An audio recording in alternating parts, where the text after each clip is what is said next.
Bestuursvoorzitter Rianne Letschert hoopt dat politici in Den Haag tot bezinning komen, zoals ze het zelf vanmiddag verwoordde in Theater aan het Vrijthof.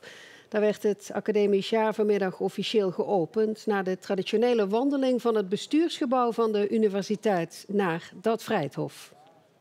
Maurice de Heus die is in Theater aan het Vrijthof. Maurice, de bestuursvoorzitter Rianne Letschert die spreekt van een gure wind uit Den Haag. Waar is de universiteit zo bang voor? Goedemiddag Fabienne, inderdaad een gure wind. Die is ondertussen trouwens ook hier terechtgekomen. Dus we zijn naar binnen gegaan hier in het theater. Waar ze bang voor zijn bij de universiteit zijn eigenlijk twee dingen.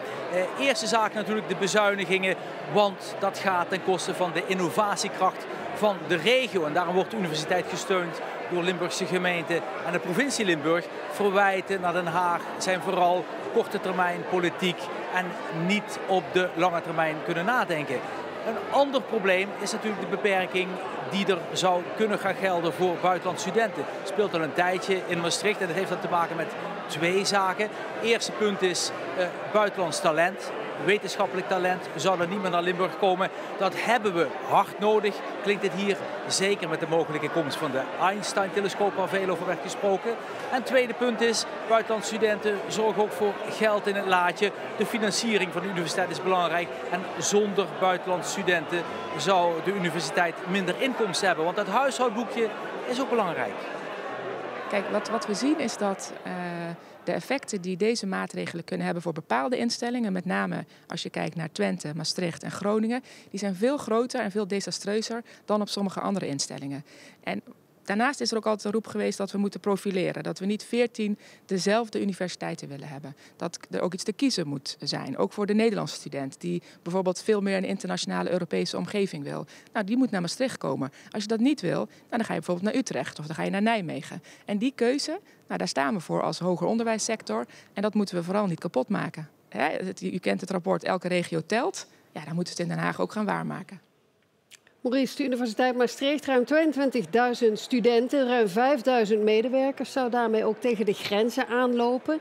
Uitbreidingsplannen, die waren er vooral voor Venlo en Heerlen. Hoe staat het daar eigenlijk mee? Ja, nog altijd heel voortvarend, heel ambitieus.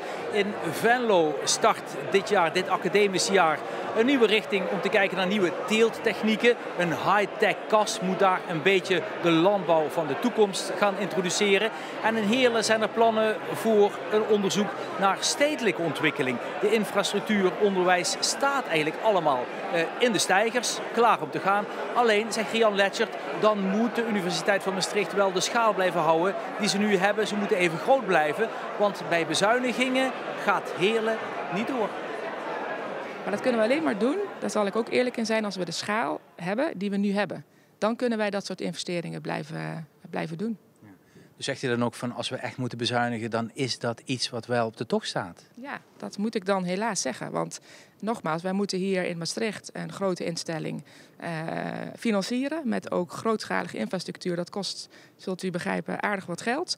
We hebben ambities buiten Maastricht. Maar daarvoor zullen we wel ook alle financieringstromen binnen moeten krijgen. Ja, donkere wolken dus boven de universiteit, maar één zonnestraaltje was er wel. Dat zie je ook een beetje aan de mensen achter me, want de sfeer is wel goed. En het heeft vooral te maken met de goede hoop op de Einstein-telescoop.